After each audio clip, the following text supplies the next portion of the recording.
ओम श्री सरस्वत्यै नमः। नमस्कार। 32+300तमी कक्षा।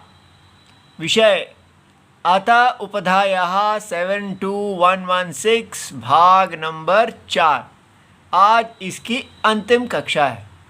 अच्छा जी, तो हमने अत उपधायः में क्या देखा है कि अंगस्य उपधायः, अंग की उपधा का आकार, अकारस्य वृद्धि भवति, उसकी वृद्धि होती है। कब होती है? नीति नीति च प्रत्यय परतः। तो आज हमारा उदाहरण है पाचकः पाठकः। तो देखते हैं डू पचश पाके भवादिगण उभयपदी। इसमें डू और अ और श, ये तीन जो हैं ये इत संज्ञक हैं। आदेर नी टू डवहा, तो जो आदि समुदाय है उसका, धातु आदि समुदाय का आदि जो नी टू और डव है तो वो डू है, वो इत हो गया। और उपदेशे अनुनासिक इत, उससे 132 से ये अनुनासिक इत हो गया। हलंत्यम से शकार, हलंत शकार इत हो गया। और उसके बाद हमने पच के साथ नवुल प्रत्यय लगाया। क्यों लगाया? क्योंकि धातो हो, धातु, ये पच की धातु संज्ञा हुई भूवादय धातवः से, और फिर नवुल प्रत्यय है धातु के अधिकार में, धातो हो। ये धातु का अधिकार हमेशा याद रखना चाहिए।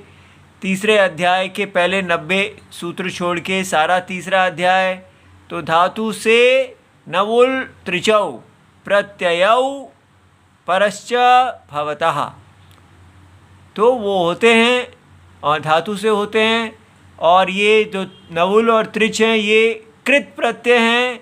कृत अतिंग 3193 ऐसा कहते हैं कि सारे धातु अधिकार में तिंग को छोड़ के जो बाकी हैं उनकी सबकी कृत संज्ञा होती है।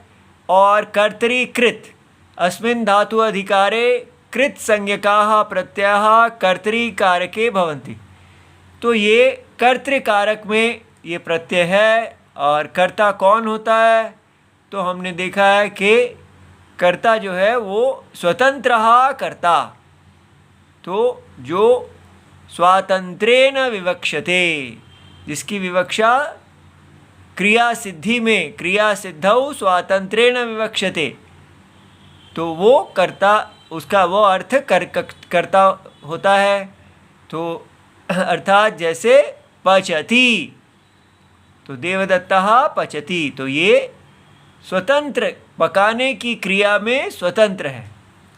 तो अब पच न वू ल, तो ऐसे हुआ। न और ल इत संज्ञक हो गए, तो कैसे हुए? चूटू, तो ट ठ ड ढ ण, तो प्रत्यय से आदि चूटू, ये प्रत्यय का आदि है और ल हलंत्यम है।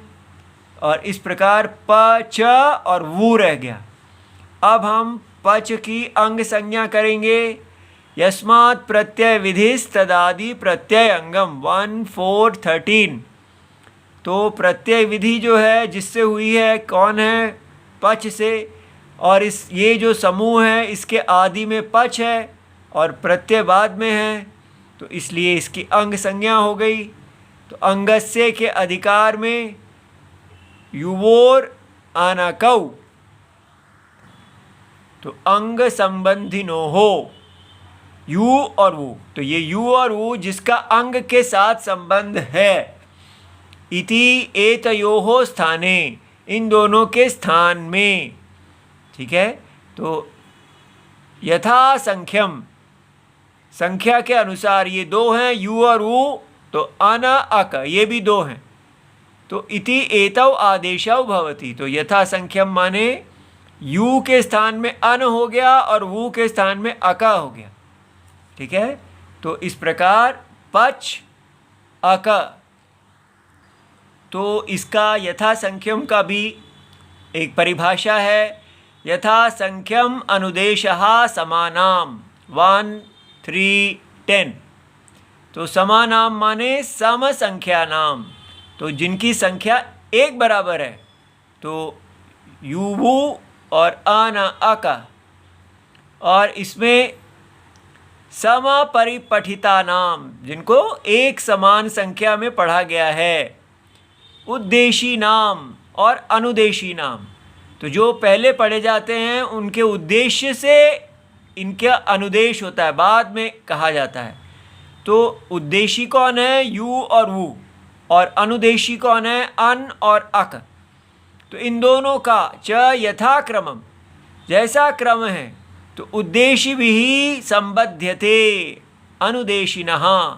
तो जो अनुदेशी हैं वो उद्देशियों के साथ संबद्ध हो जाते हैं यथाक्रम। ठीक है, तो ये परिभाषा है। इसी के अनुसार हमने यहाँ पर वु के स्थान में अक लगा दिया। अब वहाँ पर हमारा ये न था, इसलिए ये नवुल प्रत्यय जो है ये नित्म है, इसलिए अचो निणिति जो सूत्र है वो तो यहाँ नहीं काम करेगा, क्योंकि यहाँ अजंत अंग नहीं है। ये तो जो स्वर से अंत होने वाला अंग नहीं है। लेकिन हम देखते हैं कि उपधा, यहाँ पर अ जो है इसकी उपधा संज्ञा है, तो अलोन्त्यात् पूर्व उपधा, तो अतः उपधायाः, तो हमारे पास अ है और वो उपधा संज्ञा है उसकी, तो उसकी वृद्धि हो जाएगी इस प्रकार। तो वृद्धि जो है आ ऐ औ वृद्धिरादैच, आद और ऐच की वृद्धि संज्ञा हुई। और हमने स्थाने अंतरतमः, अर्थात स्थाने प्राप्यमाणानाम अंतरतमः आदेशः यथा भवति सदृशतमः, तो सबसे सदृश। तो यहाँ पर अ से आ सबसे सदृश है, तो प आ च अक, ये सब मिलके बन गया पाचक। तो उसके बाद ये अब हमने इसके साथ सुप प्रत्यय जोड़ने हैं। सुप प्रत्यय प्रातिपदिक से जुड़ते हैं। तो कृत तद्धित समासश्च, तो कृतः तद्धिताः समासश्च प्रातिपदिक संज्ञाः भवन्ति। इन सब की प्रातिपदिक संज्ञा की जाती है, तो उसके बाद ये सुप प्रत्यय प्रातिपदिक से लाए जा सकते हैं। फिर पाचकः पाठकः इस प्रकार सिद्ध हो जाता है। फिर आगे पूछा गया अतः इति किम, यहाँ पर ये अतः क्यों लगाया गया है? तो बताया भिद धातु जो है उसमें क्योंकि उपधा में अ नहीं है, इसलिए वहाँ पर जो गुण वृद्धि है नहीं होती है, भेदयति गुण हो जाता है, और इसलिए भेदकः भेदयति। ठीक है, इति सर्वं शिवम प्रणाम।